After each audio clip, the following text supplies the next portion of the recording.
Olá, vamos finalmente falar da integral, o processo de integração. Já falamos de limites neste curso, de derivadas e agora o último dos assuntos, que é a integral.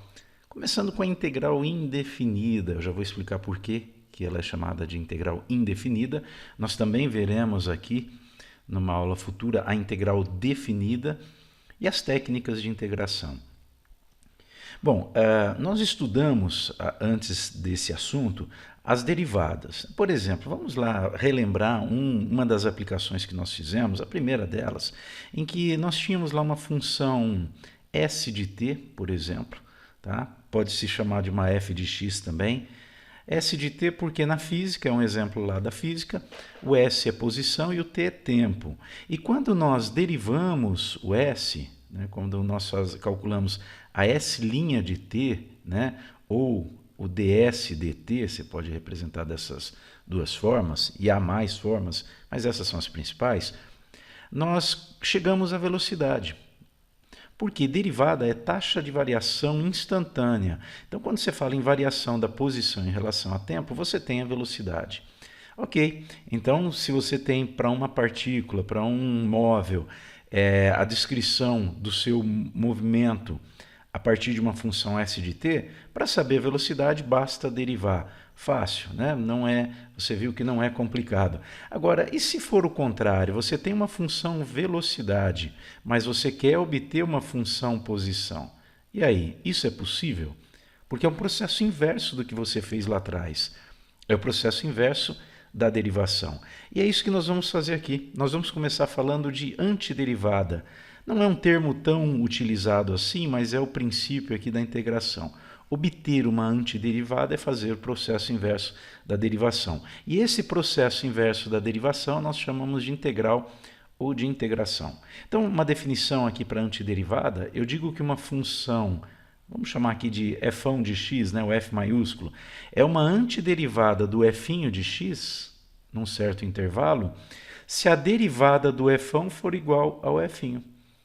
Então, foi o que eu comentei aqui na aplicação. Esse f de x aqui seria a nossa s de t no exemplo da posição. Tá? O f de x seria aqui o nosso v de t, que é quem? A derivada da posição. Derivada da posição e velocidade é a mesma coisa. Tá? Então, se você tem v de t, como é que você obtém a s de t? Se você tem o f, que é resultado de uma derivação, olha aqui, quando eu derivo o f, eu chego no f. Então, se eu tenho o f de x e quero obter aquela função que a gente costuma chamar também de primitiva, né? Obter a função primitiva desse f, é o f. Por quê que é chamada de primitiva? Porque se eu derivar o f, eu chego no f. Tá? É aquela função, né, original, primitiva, nesse sentido, que eu derivei e cheguei no f.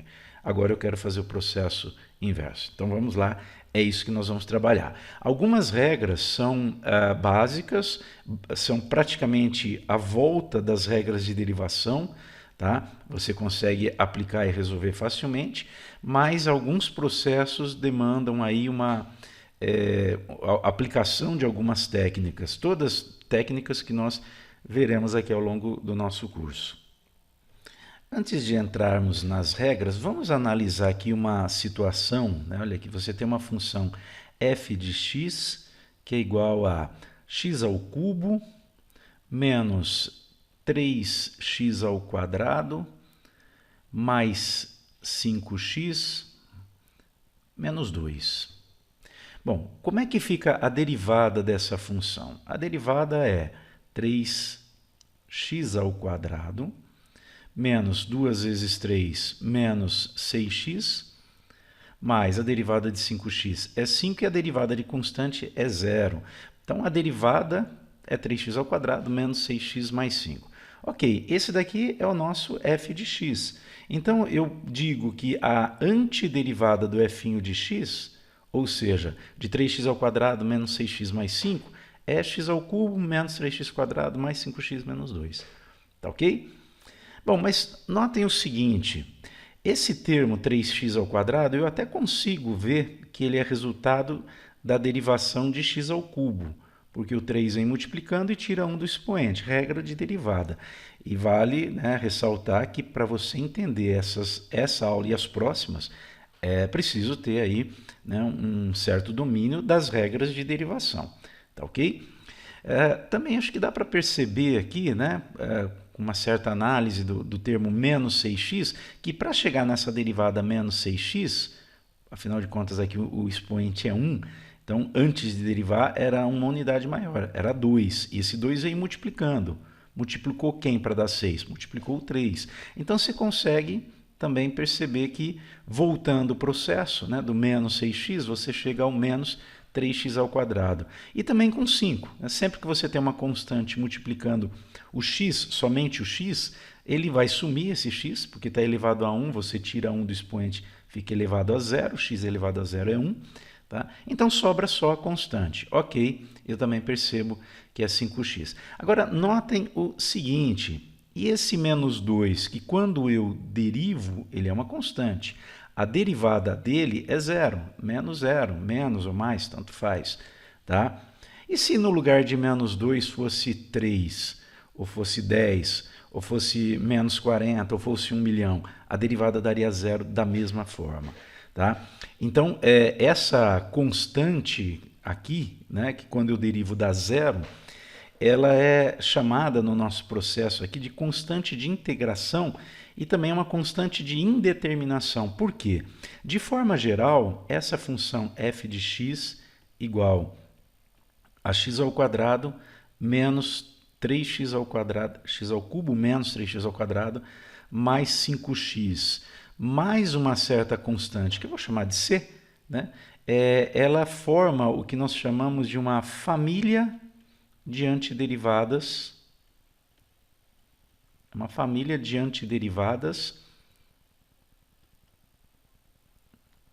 ou primitivas, né, da f de x, do f de x. Por quê? Qualquer que seja a constante aqui, quando você deriva dá 0, e aí o resultado é exatamente o f de x, tá certo? Qualquer que seja a constante. Então, surge aí, né, uma diferença em relação à derivada. Quando você tem uma função como essa daqui e deriva, você chega nesta derivada aqui embaixo. Ela é única.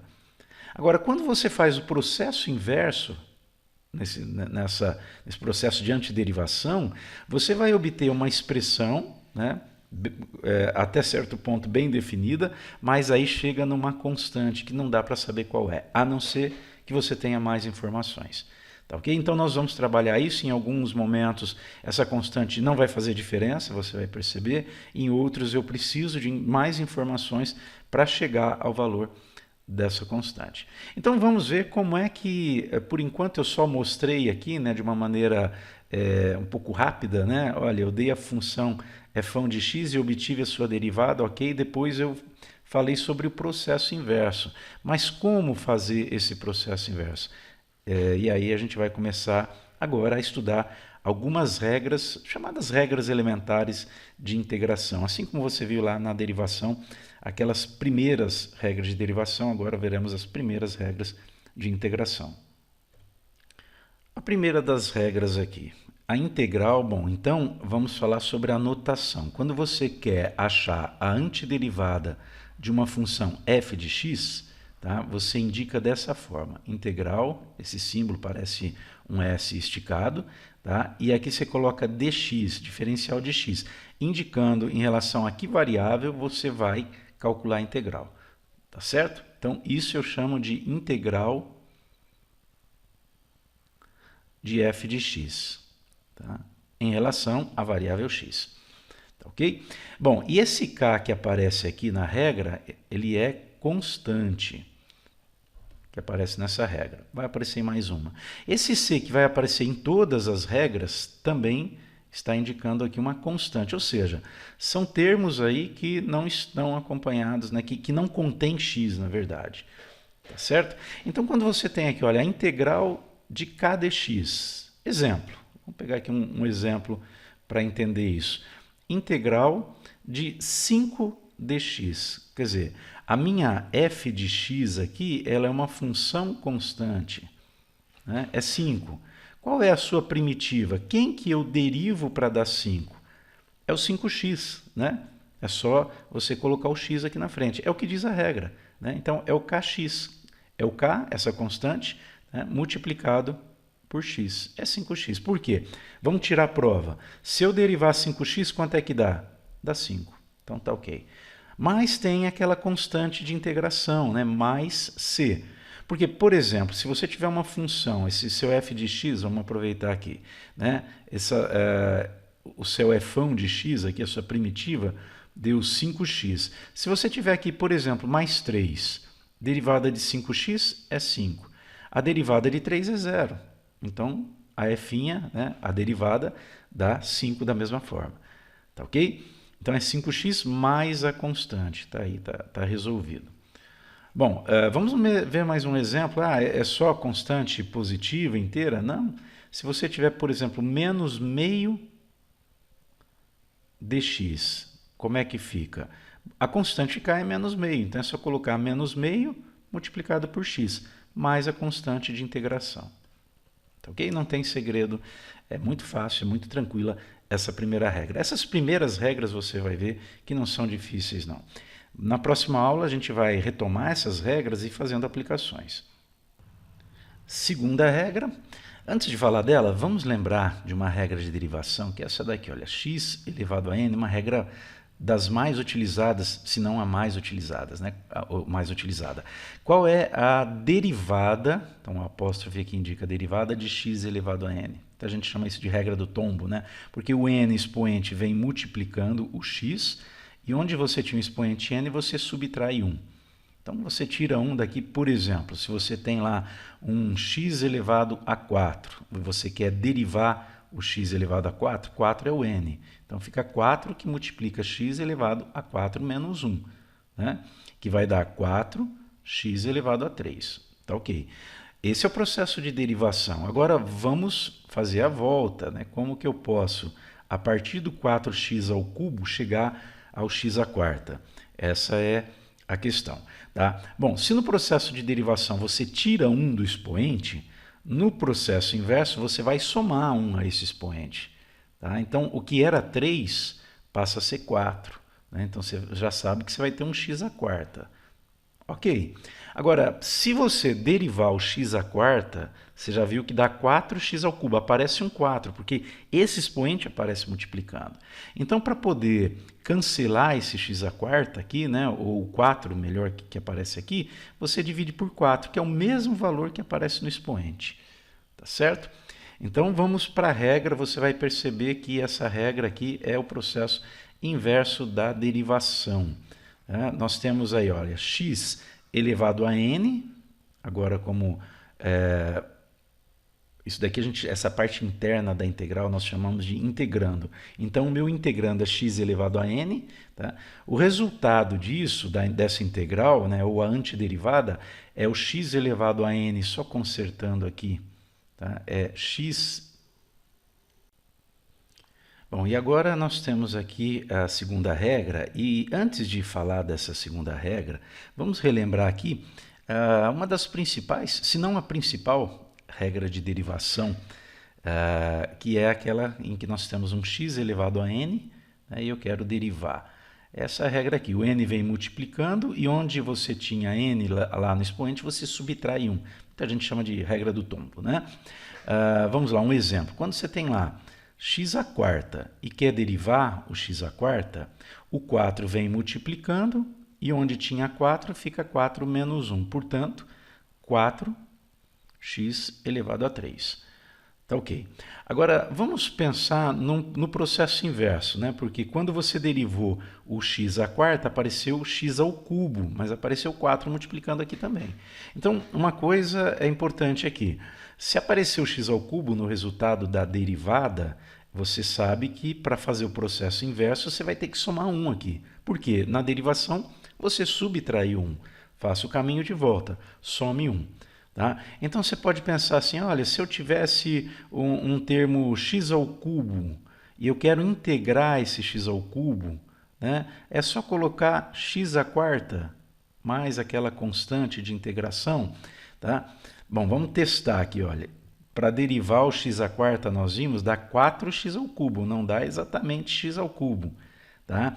Então, o que fazer para sumir com esse 4 que vai aparecer aqui na derivação? Você divide por 4 a expressão. Quer dizer, o mesmo valor que está aqui no expoente, que quando você deriva passa multiplicando, ele tem que aparecer aqui no denominador. Tá certo? Ok, então vamos lá para a regra e vamos trabalhar essa ideia. Só apagar aqui para a gente ter mais espaço. Então, a regra aqui diz o seguinte, eu posso considerar que ela é o caminho de volta da regra do tombo, dessa regra que a gente acabou de ver. Né? Quando você tem um termo x elevado a n, a integral, né, ou a antiderivada, ou a primitiva, vai ser x elevado a n mais 1, então você soma 1 no expoente, e o resultado que der no expoente você coloca como denominador do termo. Exemplo, vamos ver um primeiro exemplo aqui. Como é que fica a integral de x ao quadrado dx? Então, o 2 aqui está fazendo o papel do n na nossa regra. Tá? Então, o resultado vai ser x elevado a 2 mais 1 sobre 2 mais 1. X elevado a n mais 1 sobre o n mais 1, mais a constante de integração. E aí é só fazer essa conta, né? Então fica x elevado a 3 sobre 3 mais a constante c. Vamos tirar a prova. Né? Como é que fica aqui quando eu derivo o x ao cubo sobre 3? Tá? Você vai, na verdade, derivar somente o x ao cubo. Esse sobre 3 é 1/3, ele sai da derivada, né? Ou você mantém o 3 simplesmente, ou mantém 1/3. Então, derivada de x ao cubo é 3x ao quadrado, sobre 3 que já estava aqui embaixo. 3 sobre 3 vai dar x ao quadrado. Então, tá ok, né?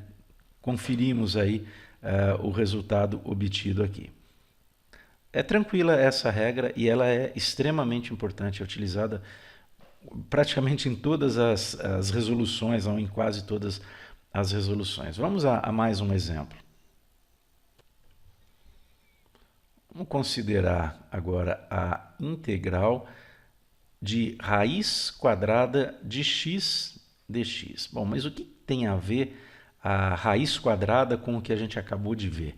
Né? Vamos lembrar aí uma propriedade de potência, que quando você tem uma certa base, vou chamar de A é elevada a um expoente racional m sobre n, isso daqui você pode, né, se m e n responderem a certas condições, você pode escrever como a raiz enésima, então o denominador vem para o índice da raiz de A elevado a m. E quando você tem uma raiz como essa, você pode sempre escrever como potência. Tá? Então, no caso da raiz quadrada de x, vamos lembrar que raiz quadrada de x, o índice é 2, o expoente é 1. É a mesma coisa que x elevado a meio. Tá? Então, se eu escrever, olha, ainda não estou integrando, então mantenho o sinal de integral. Se eu reescrever essa integral como x elevado a meio dx, eu consigo fazer a integração utilizando a regra que nós acabamos de ver. O nosso n agora é meio. Né? Então, como é que vai ficar a regra? X elevado a meio, que é o n, mais 1, sobre meio mais 1, mais a constante de integração. Agora, meio mais 1, né, é 1,5, é 3 sobre 2. Você pode fazer aqui pelo MMC de 1 e de 2, que é 2. Né? 2 divide por 2 dá 1, vezes 1, 1. 2 divide por 1 dá 2, vezes 1, 2. Quer dizer que é 3 sobre 2. Portanto, eu vou ter aqui x elevado a 3 meios sobre 3 meios, mais a constante de integração c. Ok? Está integrado. Se você parar por aí, está correta a integração. É que é legal, é interessante aí a gente fazer, por exemplo, colocar de novo na forma de raiz, né? É um caminho aqui. E eliminar esse 3 meios do denominador, já que eu tenho aqui uma divisão de frações, né? Dá para simplificar um pouco isso. Vamos lá, então. Abrindo um espaço aqui, eu vou ter, portanto, olha, na divisão de fração você mantém a primeira, que é x elevado a 3 meios. Bom, mas x elevado a 3 meios, né? Já vamos colocar aqui, olha, x elevado a 3 sobre 2, aplicando esta propriedade de potência, né, vai ficar raiz quadrada de x elevado a 3. Aqui é quadrado, é 2 o índice. Tá? E esse 3 meios vai multiplicar. Então, eu vou ter aqui, ó, raiz quadrada, esse 2 nem precisa pôr, né? De x ao cubo, que multiplica o quê? O inverso da segunda, que multiplica 2/3, mais a constante c. A raiz quadrada de x ao cubo, você pode escrever como raiz quadrada de x ao quadrado, que multiplica x. Tá? Então, o x ao quadrado você tira da raiz, o outro não. Fica x raiz de x. Tá ok? E esse x raiz de x, vamos abrir espaço aqui, olha, vai ser o quê? Porque raiz quadrada de x ao cubo é x raiz de x multiplicado por 2. Então, você pode pôr 2x raiz de x sobre 3, mais a constante c de integração. Tá? E essa deu um pouquinho mais de trabalho, pelo fato de ser raízes, a gente querer transformar de novo em raiz e simplificar tudo que for possível aí. Tá? Mas o processo de integração em si, a aplicação da regra, não é difícil não. Terceira regra, integral de uma constante, tá? Então o k é constante, de uma f de x dx. A constante simplesmente sai da integral. Então é bem simples isso. Por exemplo, né? Vamos considerar aqui um primeiro exemplo. Integral de 5x ao cubo dx. Aplicando esta regra, 5 é uma constante que multiplica uma f de x, uma função de x, ou um termo em x. Tá? O 5 sai da integral. Então fica 5 integral de x ao cubo dx. Aí o que você vai fazer aqui? Integrar o x ao cubo dx. Pela regra anterior, pela regra 2. Então, nós vamos ter aqui 5 que multiplica, vamos colocar essa integral aqui entre parênteses. Integral de x ao cubo é x elevado a 3 mais 1 sobre 3 mais 1. Eu estou detalhando o processo aqui por serem exemplos iniciais, mas você já faz direto, né? X ao cubo, a integral é x à quarta sobre 4, tá? Mais aquela constante de integração. Eu vou chamar de C1 aqui, já vou explicar o porquê. Bom, então fica 5 que multiplica x elevado a 4 sobre 4, mais aquela constante C1. Isso daqui eu coloquei entre parênteses. Então é mais aqui por causa de um certo rigor matemático, né? Agora a gente vai distribuir isso daqui. Então vai ficar 5x à quarta sobre 4, mais 5 vezes a constante C1.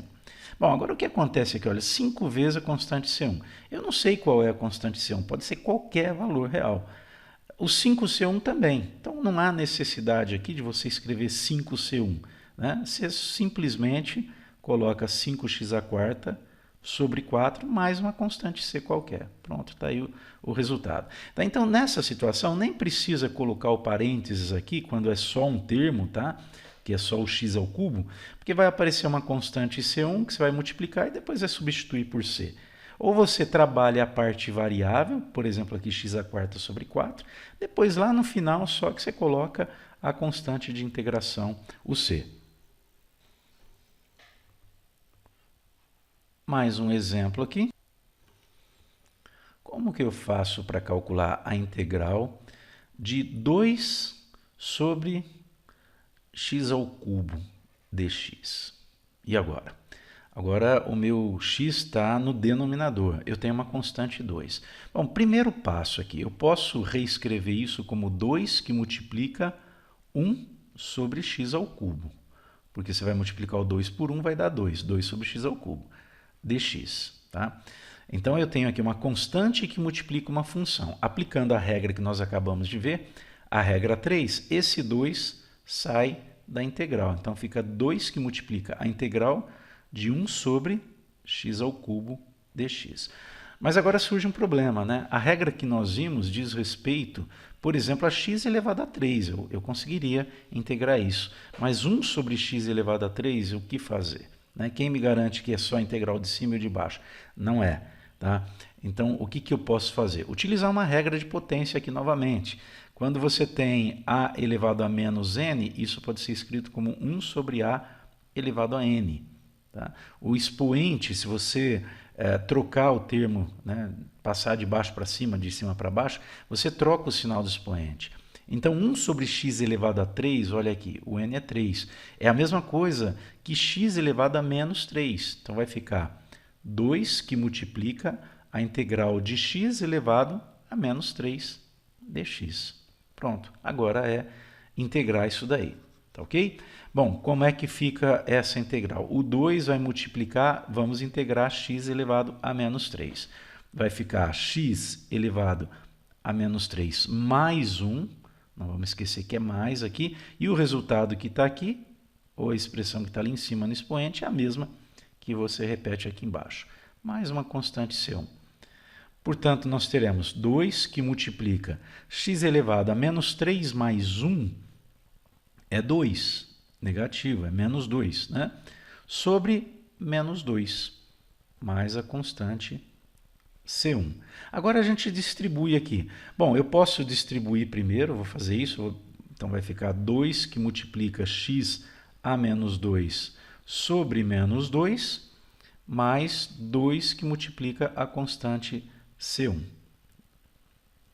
Portanto, aqui nós teremos 2, bom, 2x a menos 2, 2 sobre menos 2 primeiro, você pode cancelar, dá 1 e dá 1, mais com menos dá menos. E x a menos 2, você passa para a parte de baixo, aplicando aquela regra, a mesma que nós aplicamos no início.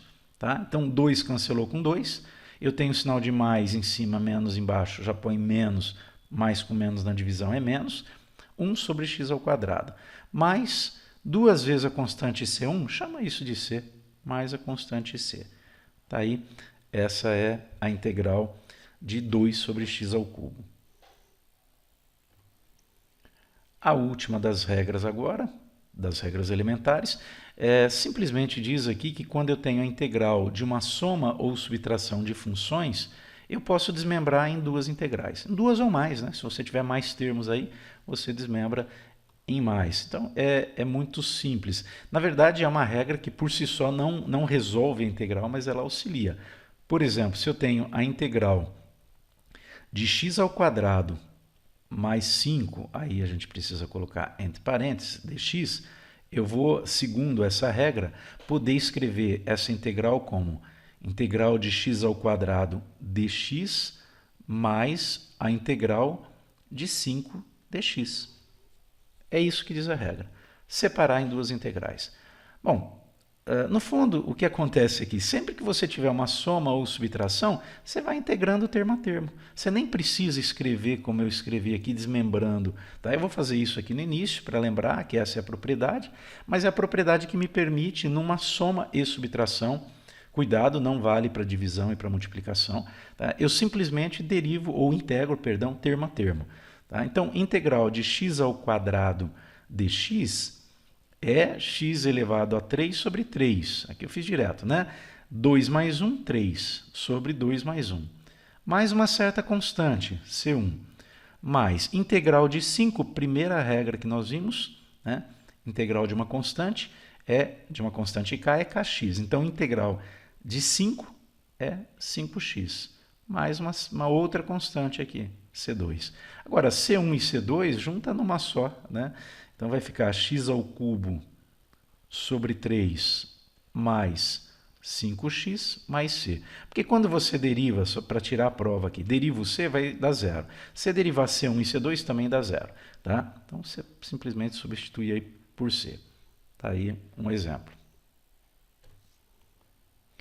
Mais um exemplo para a gente finalizar. Integral de 3x ao quadrado menos 4x mais 2 dx. Diz a regra que acabamos de ver que isso pode ser escrito como a integral de 3x ao quadrado dx menos, né, a integral de 4x dx mais, está aqui, a integral de 2 dx.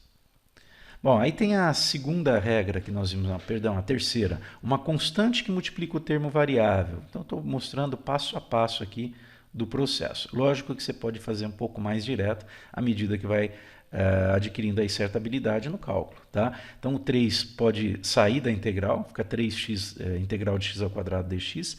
A mesma coisa com o 4 aqui, menos 4 integral de x dx. Né? E agora a integral de 2 dx, tá? Você já pode pôr aqui como 2x, né? Mais uma certa constante. Eu vou chamar aqui de C3, né? Vai ser a terceira constante que aparece no processo na ordem. Tá? Então vai ficar 3 que multiplica x ao quadrado, né? A integral de x ao quadrado é x elevado a 3 sobre 3. Aumenta 1 no expoente, o que der no expoente coloca no denominador. Mais uma certa constante C1. Menos 4 que multiplica a integral de x elevado a 1. Então fica x elevado a 2 sobre 2. Mais uma outra constante C2. Mais o 2x mais C3. Tá ok? Bom, distribuindo aqui, né? Eu vou fazer 3 que multiplica... Aqui, olha. 3 que multiplica x ao cubo sobre 3 mais 3c1. Menos 4 que multiplica x ao quadrado sobre 2 mais 4c2. Mais 2x mais c3. 3c1, 4c2 mais o c3, né? Então 3c1... menos, aqui seria menos, né? Tá? Não vai mudar nada, mas o correto na distributiva é menos. Tá? Menos 4c2 mais c3 é uma constante c. O que nós podemos fazer aqui também, né? Além de escrever tudo como c, aí dá para fazer um cancelamento aqui. Né? Por exemplo, 3 com 3, aqui vai dar 1, aqui vai dar 1. O 4 com 2, aqui dá 2, aqui dá 1. Tá? Fazendo esses cancelamentos, aí nós vamos ter x ao cubo menos 2x ao quadrado mais 2x, tá? Mais uma certa constante c. Tá aí. Assim a gente finaliza essa primeira aula de integral. Próxima aula eu vou continuar falando dessas regras elementares, mas com alguns exercícios e com uma aplicação. Até lá!